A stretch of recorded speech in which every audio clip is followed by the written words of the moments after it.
베드로전서 2장 9절로부터 10절에 있습니다. 신약성경 379쪽입니다. 379쪽 베드로전서 2장 9절과 10절 함께 봉독합니다. 그러나 너희는 택하신 족속이요 왕같은 제사장들이요 거룩한 나라요 그의 소유가 된 백성이니 이는 너희를 어두운 데서 불러내어 그의 귀한 빛에 들어가게 하신 이에 아름다운 법을 선포하게 하려 하심이라. 너희가 전에는 백성이 아니더니 이제는 하나님의 백성이요 전에는 긍휼을 얻지 못하였더니 이제는 긍휼을 얻는 자니라. 아멘.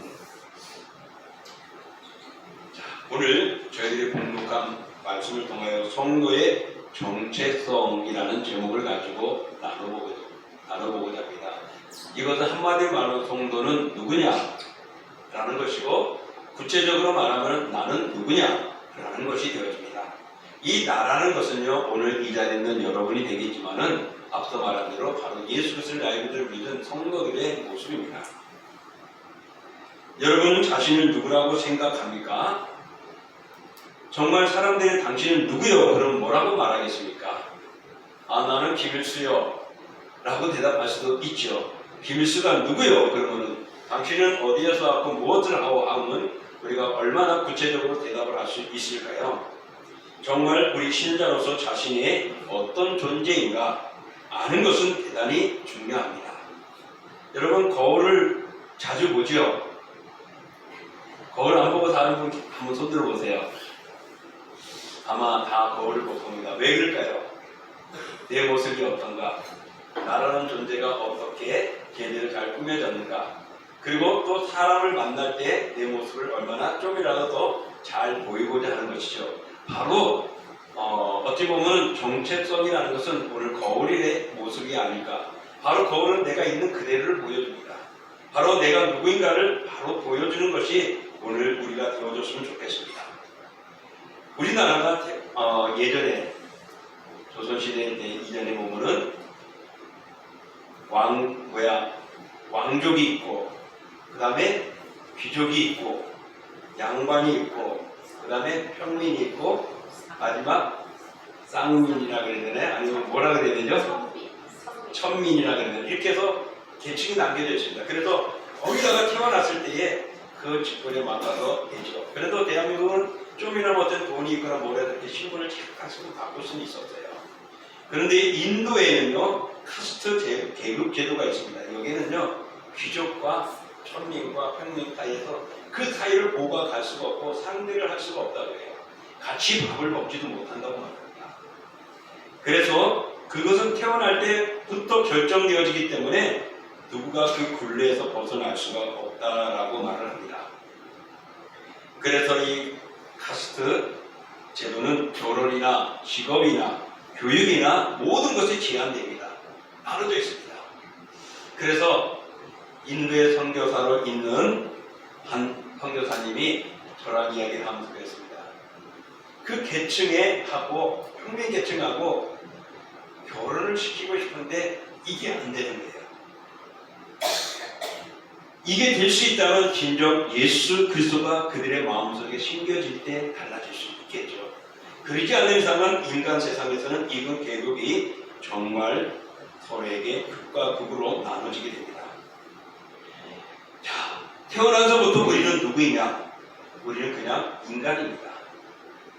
그런데 우리가 살아가면서 예수님을 알게 될 때 우리의 존재는 어떤 존재이냐가 우리가 더 귀한 것이죠. 그래서 오늘 이 자리에 여러분은 예수 그리스도를 알게 줄 믿었고 그리스도 안에서 더 믿음으로 열심히 살고자 하는 그런 존재로 살아가고자, 그리고 그렇게 살고 있는 모습이 오늘 이 자리의 모습이라고 봅니다.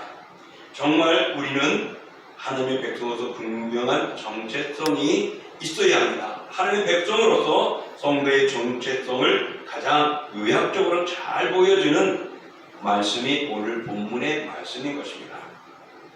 오늘 본 서신을 기록한 사람은 예수님의 제자입니다. 누구일까요? 베드로. 네, 베드로입니다. 자, 베드로는 어떤 인물이죠? 불악하는 아주 다혈적인 인물이라고 해요. 뭐 키도 그렇게 크지 않고 그렇다는 말은 들었는데 모르겠습니다. 제가 먼저 죽으면은 가서 먼저 뵙고 여러분에게 베드로는 이렇다고 말해줄게요. 그때까지는 여러분 참고 기다리셔야 됩니다. 자, 베드로는 이렇게 예수님에게 적극적이었고 수제자였습니다. 그렇지만 또 한편에는 어땠죠?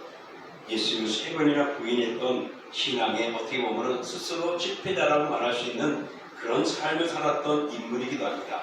그래서 그는 너무나도 그렇게 고통되었기 때문에 예수님의 십자가를 나는 죄를 질 수 없다 해서 거꾸로 십자가를 지고 숭배했다는 이야기가 있습니다.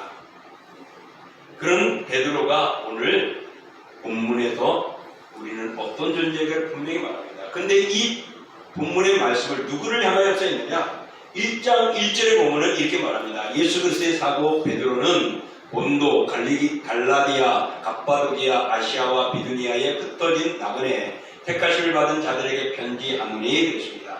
이 베드로 전서를 기록하게 된 것은 흩어져 있는 유대인들, 디아스포라와 같은 그런 존재들에게 복음을 전하고 말씀을 전하고 그들에게 위로하기 위한 것입니다.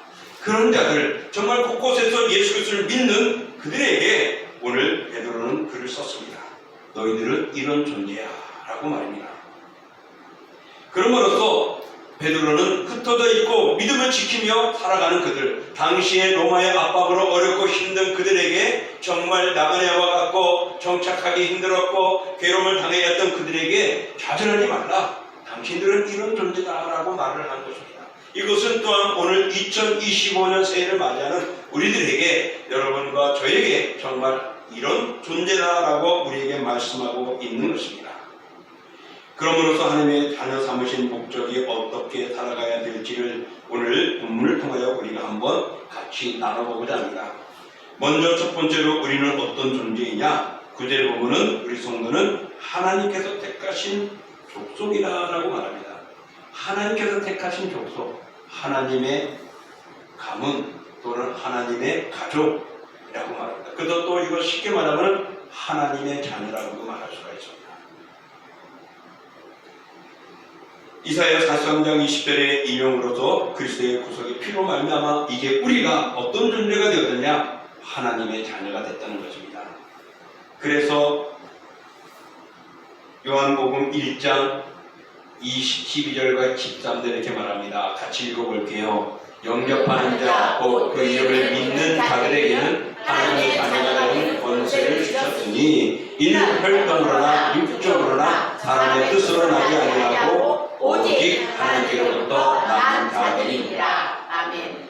당시에 복음을 전할 때 베드로는 같은 종족들, 유대인들에게 많이 중심을 했었습니다.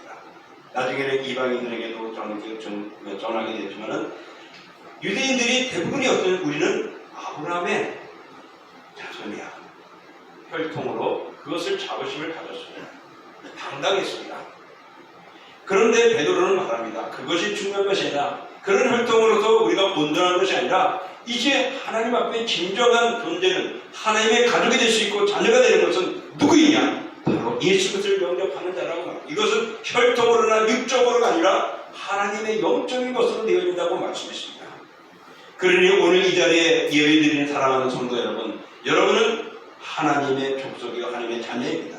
바로 이것은 세상의 돈으로 된 것도 아니고 내가 가치 있는 물질이나 권세로 된 것이 아닙니다. 예수 그리스도의 사랑으로 된 것입니다.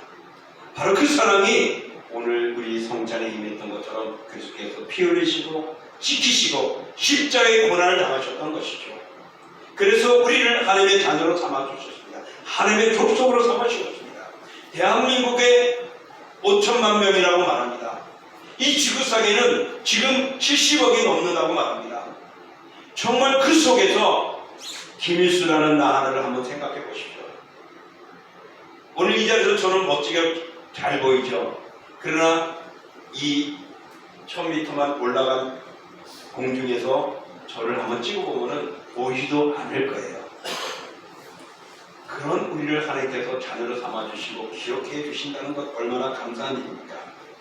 어떻게 우리를 하나님 보호해 주실까요? 마태복음은 이렇게 말합니다. 6장 30절에 오늘 있다가 내일 아궁이에 던져질 들풀도 하나님이 이렇게 입히시거든 하물며 너희가 뭐냐 믿음이 작습니다.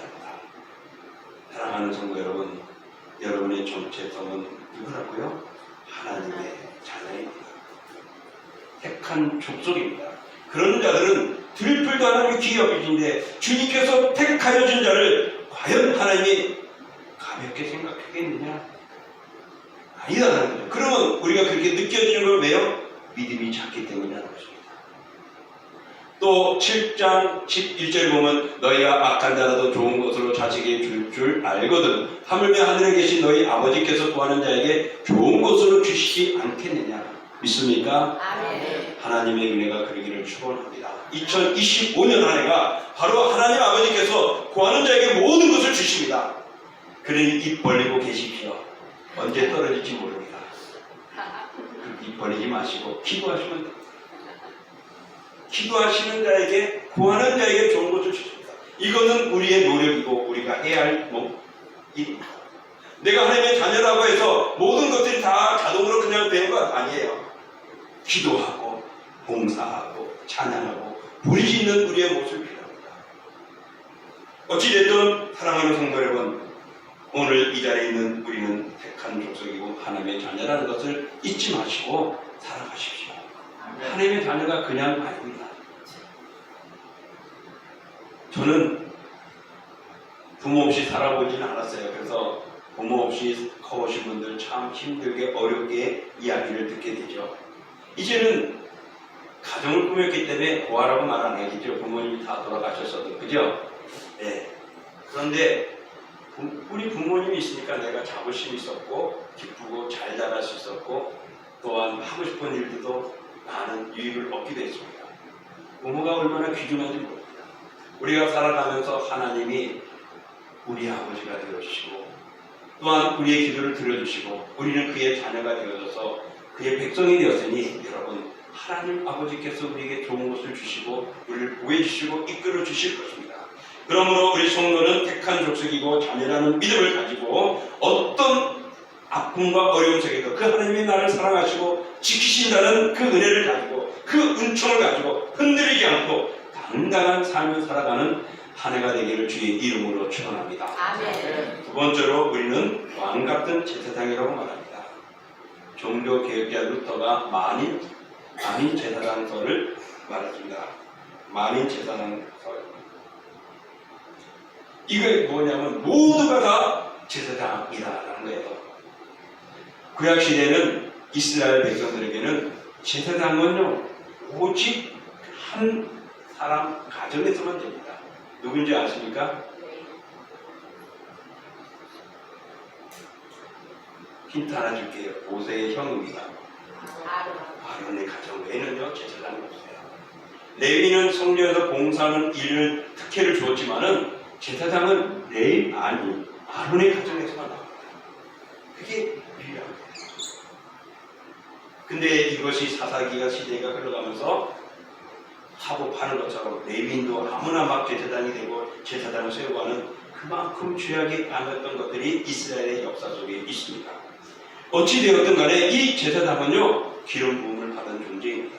그래서 하나님과 백성들 사이에 죄를 탕감해 줄 수 있거나 용서해 주거나 또한 허락하는 모든 과정들을 중간에서 하는 그래서 제물을 가지고 해서 제사를 드리고 하나님께 용서를 구하고 또한 사해주는 은총을 전달하게 합니다.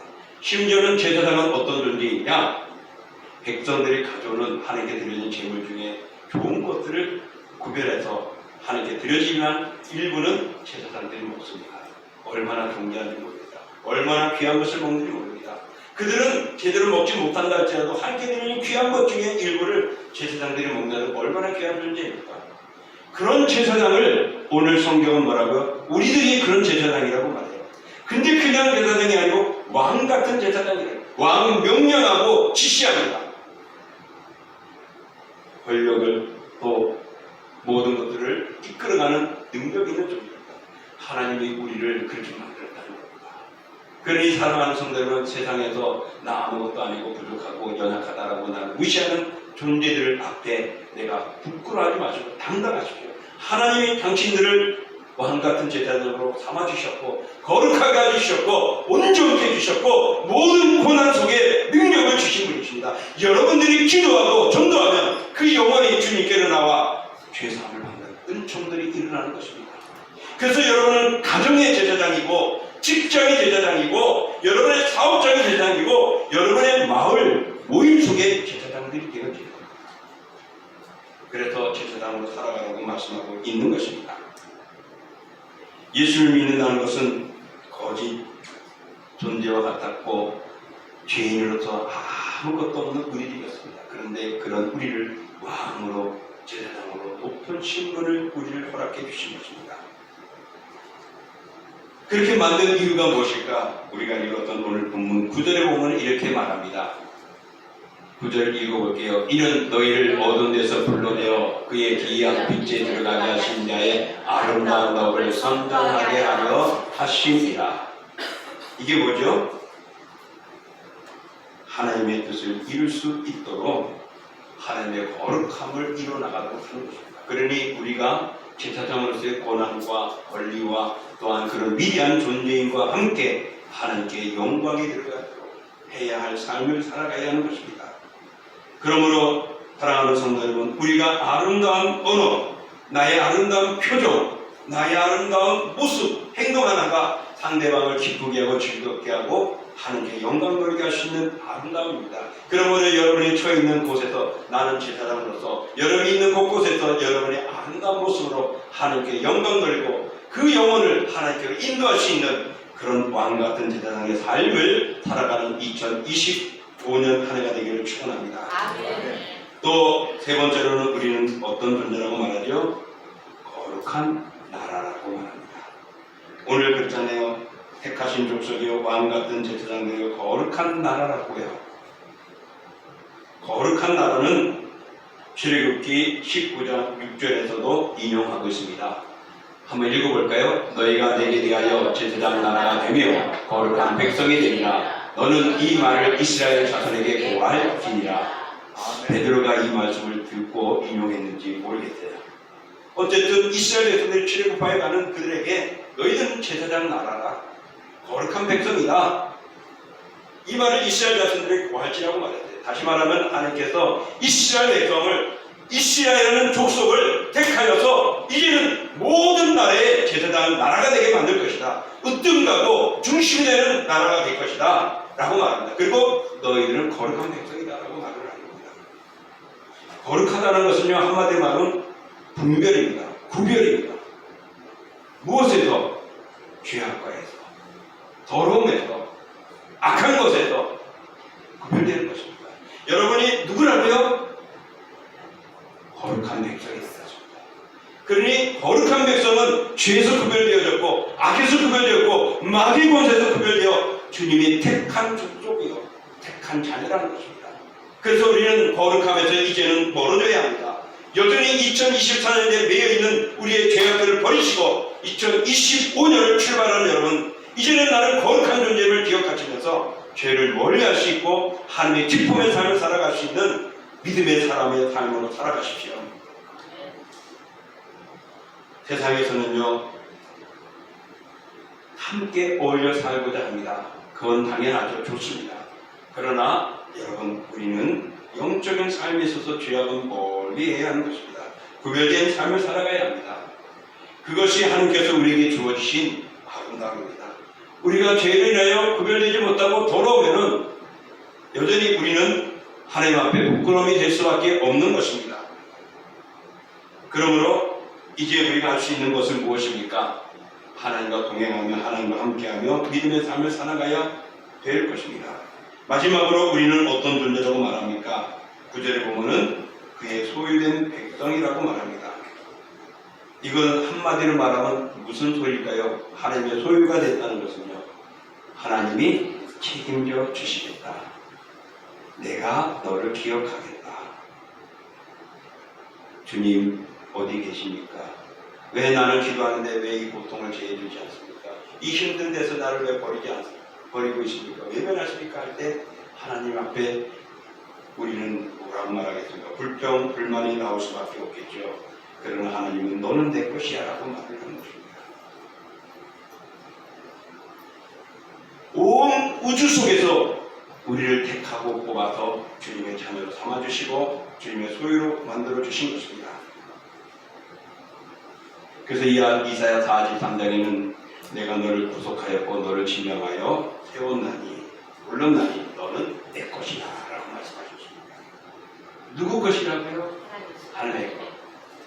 우리는 하나님의 소유입니다. 그러므로 내 마음대로 내 몸을 마음껏 행개치려고 하지 마시고 망가뜨리지 마시고 거룩하게 아름답게 내 몸을 잘 관리해 나가야 할 것입니다. 우리가 원한 백성이 되어서 영원한 하나님의 소유가 되었다면 이제는 기뻐하십시오. 왜? 하나님이 책임져 주신다고 했습니다. 믿고 나가는 자에게 하나님께서 베풀어 주십니다. 들풀도 사랑하는데 하나님의 하물며 택한 족속, 택한 자녀를 버리겠느냐라는 것을 다시 한번 기억하십시오. 우리의 모습은 하나님에 속해 있습니다. 이 소유물이 누구 것이냐에 따라서 참 달라져요. 저는 군 생활을 안 해봐서 잘 몰라요. 그래도 군문의 생활은 조금씩 접해봤거든요. 다시 말하면 저는 방위로 생활했기 때문에 그래도 군부대에 가서 생활을 했어요. 제가 있을 때에 미국 29기인가에 그것이 몰고 남아한 사람이 있었어요. 누구죠? 이은경. 그가 제가 있던 부대에 소속했던 부대에 있었고 또 그 한 창고에 비행기 외에는 그가 가져온 물품들을 전시하면서 많은 사람들이 오고 해서 키가 180 한참 커요. 그가 하는 일을 와가지고 사람들을 인사하고 테니스를 치고 그러면서 여유를 듣고 강의를 하고 하는 일이었어요. 그런데 그가 멋진 사람으로 될 수 있었던 것은 남한에 와서 대우를 받았기 때문입니다. 그래서 그는 대위에서 소령으로 됐다고 알고 있습니다. 맞나요, 장모님? 중령? 중령까지. 대령까지 됐어요? 와. 그래, 이게 쉽지는 않아요. 우리가 적국이라고 말씀은 거기에 일을 이런 대령까지 올라갈 수 있다는 거. 근데 그가 모는 차, 운전병이 있어요. 그는 상병이었는데 경장대나 하사관과 중사가 함부로 못 건드게 해요. 왜? 그 당시에 그 사람은 중병이나 소령 계급이니까 함부로 못 건드는 거예요. 그 주인이 누구냐면은 중령 대령이었기 때문에 마찬가지입니다. 우리가 누구의 속안에 있느냐에 따라서 어떤 가정이 있느냐에 따라서 나의 존재가 달라집니다. 멋진 사람이 될 수도 있고 그렇지 않을 수도 있죠. 그러나 여러분 누구의 소유라고 말하십니까? 하나님의 소유. 세상을 만드신 창조주 하나님. 하나님께서 무엇인지 할 수 계시고 또한 그 하나님께서 이제 택한 자들을 끝까지 책임져 주시고 그 예비된 날에 우리를 불러가실 것인데 바로 그 하나님의 소유가 되어졌습니다. 그래서 우리는 사탄 마귀도 이길 수가 있습니다. 그리고 악한 권세도 이길 수가 있어요. 왜? 하나님의 자녀이고 하나님의 편에 서 있기 때문에 그렇습니다. 여러분, 경찰관이, 교통경찰이 10톤 넘는 트럭을 막 달리는 트럭을 멈출 수 있을까요? 달려가는 차를 멈출 수 있어요? 못해요. 경찰이 아무리 높고 뭔가를 못해요. 근데 경찰이 지시는 할 수 있어요. 왜? 고난이 있으니까. 그래서 당신 쓰시라 지시 명령하면은 어떤 차들도 다 쓰잖아요. 그래가지고 뭐 면허증도 보여주고 잘했니 못했니 검사도 하잖아요. 그렇습니다. 우리는 아무것도 할 수 있지만 하나님의 존재가 되어지면 악한 사탄이 올 때 멈춰. 예수님을 명하는 나가라 물러가는 겁니다. 우리는 하나님의 존재입니다. 그러므로 이제 말씀을 한번 정리해 보겠습니다. 여러분, 우리는 하나님의 택하신 족속 하나님의 자녀입니다. 왕 같은 제사장입니다. 그리고 거룩한 나라이고 하나님의 소유입니다. 이제 이런 우리가 다시 한번 내 존재를 무시하지 마시고 자부심 가지시고 우리 한 해 출발했으면 좋겠습니다. 이 예화를 들고 마치고자 하는데 아마 여러분들도 아는 예화일 겁니다. 노만 빈센트 필의 박사의 독수리와 닭이라는 이야기가 있습니다. 어느 날 모험을 좋아하는 한 아이가 근처 산에서 발견한 독수리 알을 가져옵니다. 그래가지고 그것을 닭의 품속에 딱 넣어놔요. 나중에 닭과 함께 있다가 병아리가 깨어나고 독수리 새끼도 깨어났대요. 그런데 얘가 깨어나서 보는 게 다 뭐죠? 병아리만 보는 거죠. 닭과의 것을. 그러니까 자기가 그런 병아리로 삐약삐약거리고 쫓쫓 다니고 그러는 거예요.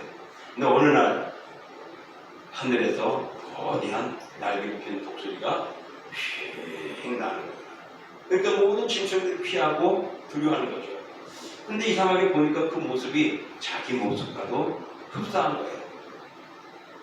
안 그래도 늘 다니면서 나는 왜 저 병아리과 모습이 다르지, 모양이 다르지 그랬었는데 말입니다.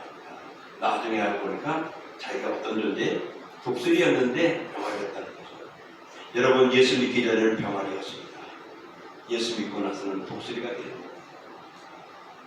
예수님이 모를 때는 죄인이었습니다. 이제는 예수 그리스도라니 하나님을 아빠, 아버지라고 부를 수 있는 그런 존재가 되어졌습니다. 이런 자부심 가지고 2025년 한 해를 살아가시기 바랍니다.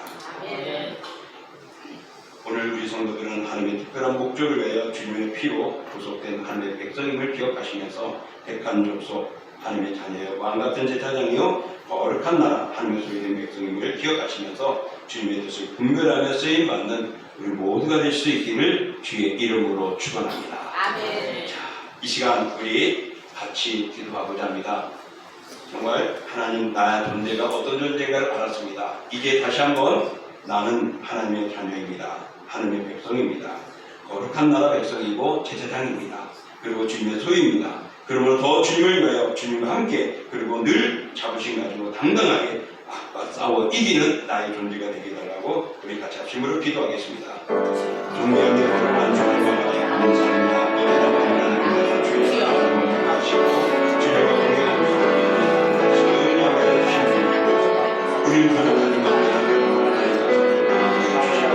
육백이 되어 주셔서 그러므로 영원한 나라 백성이 되었으니 얼마나 이 공청을 기억하면서 주와 동행하며 믿음으로 흔들리지 않는 신앙으로 강력하게 도와해 주셔서 세상 끝날까지 오직 주님만 바라보기를 원합니다. 주님 보기를 원합니다. 그러나 하나님의 우리는 때로는 조심할 때가 있고 불안할 때가 있고 원망할 때가 있고 질병을 시기할 때가 있습니다. 그러나 하나님의 자녀는 아버지님 거룩한 나라 백성이고 왕 같은 제자입니다. 하나님의 소리가 하나님의 책임을 주시고 그러므로 제자의 지나고 때문에 하나님의 영광을 얘기하여 주셔서 아버지님과 정말 하나님의 백성답게 믿음의 삶을 살아가고 신앙의 삶을 살아가며 주의 영광을 드러내므로 오늘도 주님을 기쁘시게 하고 주님의 사랑으로 건강한 삶을 사는 존재가 되게 하여 주시옵소서. 예수님의 이름으로 감사하게 기도드립니다. 사랑하신 주님, 우리는 택한 족속 하나님의 자녀라고 말합니다. 왕같은 제사장이고 거룩한 나라 백성이고 하나님의 소유된 존재입니다. 그러니 병아리와 같이 살아왔던 내 모습을 이제는 다시금 독수리답게 당당하게 악과 싸울 수 있고 악한 마귀를 그리스도의 이름으로 멸하며 승리하는 죄를 되어 2025년 출발한 죄들이 정말 내 존재를 알고 당당하여 2025년 마무리할 때는 하나님께 더 감사하는 삶으로 영광 돌리는 죄를 되게 하여 주옵소서. 예수님의 이름으로 축복하며 기도하옵나이다. 아멘. 다 같이 일어나서